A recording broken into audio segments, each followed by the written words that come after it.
ಈಗ ನೋಡಿ, ಹಿಂದೆ ಎಲ್ಲ ಅನೇಕ, ಈಗ ಹಿಂದೆ BJP ಸರ್ಕಾರ ಇದ್ದಾಗ ಯಡಿಯೂರಪ್ಪನ ತೆಗೆದ್ರು, ಜಗದೀಶ್ ಶೆಟ್ಟರ್ ತಂದರು, ಮತ್ತು ಅವ್ರ ಸದಾನಂದ ಗೌಡರು ತಂದರು, ಅವ್ರನ್ನ ತೆಗೆದ್ರು, ಜಗದೀಶ್ ಶೆಟ್ಟರ್ ತಂದರು. ಅದು ಸ್ವಸ್ಥ ರಾಜಕಾರಣನ? ನಮ್ಮಲ್ಲಿ ಯಾವುದೂ ಆ ಥರ ನಡೆದಿಲ್ಲ.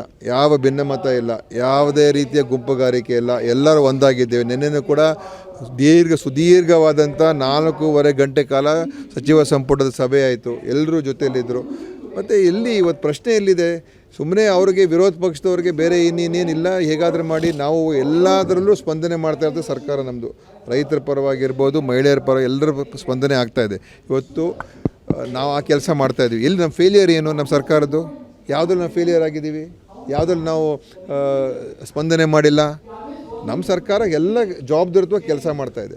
ಅದಕ್ಕೆ ಸ್ವಾಸ್ಥ್ಯದ ಸರ್ಕಾರ ಇವತ್ತು ಎಲ್ಲಾದರೂ ಇದೆ ಅಂತ ಹೇಳಿದ್ರೆ ನಮ್ಮ ಕರ್ನಾಟಕ ರಾಜ್ಯದಲ್ಲಿ ಇದೆ ಅಂತ ಹೇಳ್ಬೋದು. ನನ್ನ ಪ್ರಶ್ನೆ, ಕಾಂಗ್ರೆಸ್, ಬಿಜೆಪಿ, JDS ಎಲ್ಲವನ್ನೂ ಸೇರಿದಂತೆ ಮಾತಿನ ಹೋರಾಟ ಇರ್ಬೋದು, ಬೇರೆ ಬೇರೆ ವಿಚಾರಗಳಲ್ಲಿ ಸ್ವಸ್ಥ ರಾಜಕಾರಣ ಕಾಣ್ತಾ ಇದೆ. ಅದು ನೋಡಿ, ಅದು ಬಿಡಿ. ಅದು ಇವತ್ತು ಮಾಧ್ಯಮ ಭಾಳ ಹೆಚ್ಚಾಗಿರೋದ್ರಿಂದ, ಸೋಷಿಯಲ್ ಮೀಡಿಯಾ ಹೆಚ್ಚಾಗಿರೋದ್ರಿಂದ ಒಂದೊಂದು ಹೇಳಿಕೆ ಕೂಡ ಭಾಳ ಅದಕ್ಕೆ ದೊಡ್ಡ ಮಹತ್ವ ಸಿಗ್ತಾ ಇದೆ. ಮೊದಲು ಅದಕ್ಕೆ ಅಷ್ಟು ಮಹತ್ವ ಸಿಗ್ತಾ ಇರಲಿಲ್ಲ. ಈಗೇನಾಗಿದೆ, ಯಾವುದೋ ಒಂದು ಸಣ್ಣ ವಿಚಾರ ಕೂಡ ದೊಡ್ಡ ವಿಚಾರ ಆಗೋಗ್ತಾ ಇದೆ. ನಮ್ಮಲ್ಲಿ ಯಾವ ಆರೋಪ ಪ್ರತ್ಯಾರೋಪ ಇದೆ ಹೇಳಿ? ಯಾರಾದರೂ ನಾವು ಆರೋಪ ಅದು ವಿರೋಧ ಪಕ್ಷದವ್ರು ಅವ್ರು ಮಾಡ್ತಾರೆ. ಅವರ ಡ್ಯೂಟಿನೂ ಕೂಡ ಅದದು ಮಾಡಬೇಕು. ಅವರು ನಮ್ಮನ್ನು ಟೀಕೆ ಮಾಡಬೇಕು, ನಾವು ಅದಕ್ಕೆ ಉತ್ತರ ಕೊಡಬೇಕು, ಪ್ರಶ್ನೆ ಕೇಳಿ ಉತ್ತರ ಕೊಡ್ತೀವಿ. ಆದರೆ ವಿರೋಧ ಪಕ್ಷಕ್ಕೆ ಕೂಡ ಜವಾಬ್ದಾರಿ ಇದೆಯಲ್ಲ. ಅವ್ರ ಜವಾಬ್ದಾರಿ ಏನಿವತ್ತು? ಕೇಂದ್ರದಿಂದ ನಮಗೆ ಅನ್ಯಾಯ ಆದಾಗ ಅವರ ಪ್ರಭಾವವನ್ನು ಬೀರಬೇಕು ತಾನೇ ಅಲ್ಲಿ ಕೇಂದ್ರದಲ್ಲಿ. ಏನೂ ಮಾಡ್ತಾಯಿಲ್ಲ ಅವರು. ಇವತ್ತು ಈ ಸಂಪೂರ್ಣ ನಿಷ್ಕ್ರಿಯ ಆಗಿದೆ ಈ ವಿರೋಧ ಪಕ್ಷ. ಮತ್ತು ಅವ್ರ ಹೇಳಿಕೆಗಳು ಕೂಡ ಮಾಹಿತಿ ಇಲ್ಲದೇ ನೋಡಿ. ನಿನ್ನೆ ಅಶೋಕ್ ಅವರು ಮತ್ತು ವಿಜಯೇಂದ್ರ ಅವರು ಹೇಳಿದ್ದಾರೆ, ಅದ್ಯಾರೋ 63% ಭ್ರಷ್ಟಾಚಾರ ಇದೆ ಅಂತ ಹೇಳಿದ್ದು ನಮ್ಮ ಮೇಲೆ ಹೇಳಿದ್ರಲ್ಲ. ಅದು ಅವ್ರ ಸರ್ಕಾರದ ಅವಧಿಯಲ್ಲಿ ಆಗಿರುವಂಥ ಸರ್ವೆಯಲ್ಲಿ ಉಪಲೋಕಾಯುಕ್ತ ಹೇಳಿರುವಂಥದ್ದು. ಅವ್ರ ಸರ್ಕಾರದಲ್ಲಿ ಇದ್ದಂಥ ಸಂದರ್ಭದಲ್ಲಿ ಇದ್ದಂಥ ಒಂದು ಭ್ರಷ್ಟಾಚಾರ, ಆಯಿತಾ? ಅದನ್ನು ನಮ್ಮ ಮೇಲೆ ಹೇಳ್ತಾ ಇದ್ದಾರೆ.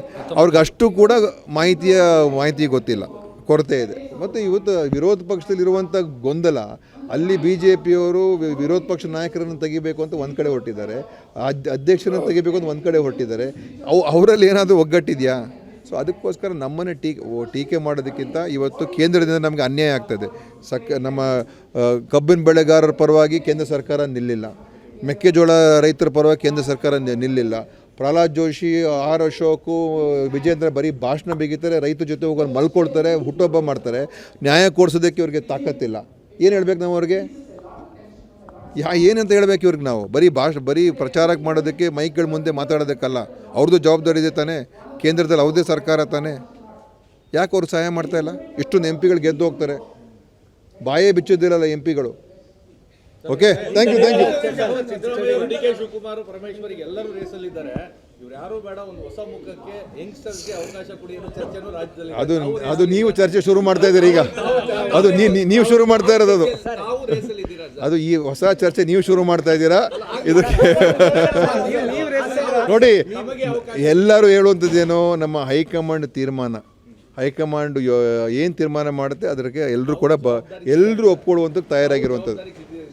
ಎಲ್ಲರೂ ಹೈಕಮಾಂಡ್ ತೀರ್ಮಾನ ಇದು ಅಂತಿಮ ಈ ವಿಚಾರದಲ್ಲಿ, ಆಯಿತಾ?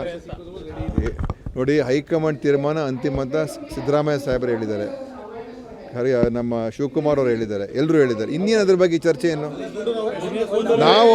ನಾವು ನೋಡಪ್ಪ, ಅದು ನೋಡಿ, ಆ ವಿಷಯಕ್ಕೆ ಸುಮ್ಮನೆ ನಮ್ಮನ್ನು ಎಳೆದು ತರಬೇಡಿ, ಆಯಿತಾ? ಇವತ್ತು ನಾವೆಲ್ಲ ಒಂದಾಗಿ ಚೆನ್ನಾಗಿ ಹೋಗ್ತಾ ಇದ್ದೀವಿ, ಯಾವುದೇ ಸಮಸ್ಯೆ ಇಲ್ಲ. ಏನೇ ನೀವು ತಿಳ್ಕೊಳ್ಳಿ, ಅಂದ್ಕೊಳ್ಳಿ. ಎಲ್ಲೂ ಕೂಡ CM, ಡೆಪ್ಟಿ CM, ನಮ್ಮ ಲೀಡರ್ಸ್ ಮಧ್ಯೆ ಒಂದು ಕೂಡ ಕೆಲಸ ಕಾರ್ಯಗಳಲ್ಲಿ ಡಿಫ್ರೆನ್ಸಸ್ ಇಲ್ಲ, ಯಾವುದ್ರಲ್ಲೂ ಇಲ್ಲ. ಆಸೆ ಎಲ್ರಿಗೂ ಇರ್ತದೆ ರೀ, ಆಸೆ ಇರೋದಿಲ್ಲ ಅಂತಲ್ಲ. ಆ ಸಮಯ ಸಂದರ್ಭ ಬಂದಾಗ ನೋಡೋಣ. ಈಗ ಯಾಕೆ ಸುಮ್ಮನೆ ನೋಡಿ, ಹೈಕಮಾಂಡ್ ತೀರ್ಮಾನ ಅಂತಿಮ ಅಂತ ಹೇಳಿದ್ಮೇಲೆ ಮುಗೀತಲ್ಲ, ಆಯಿತು.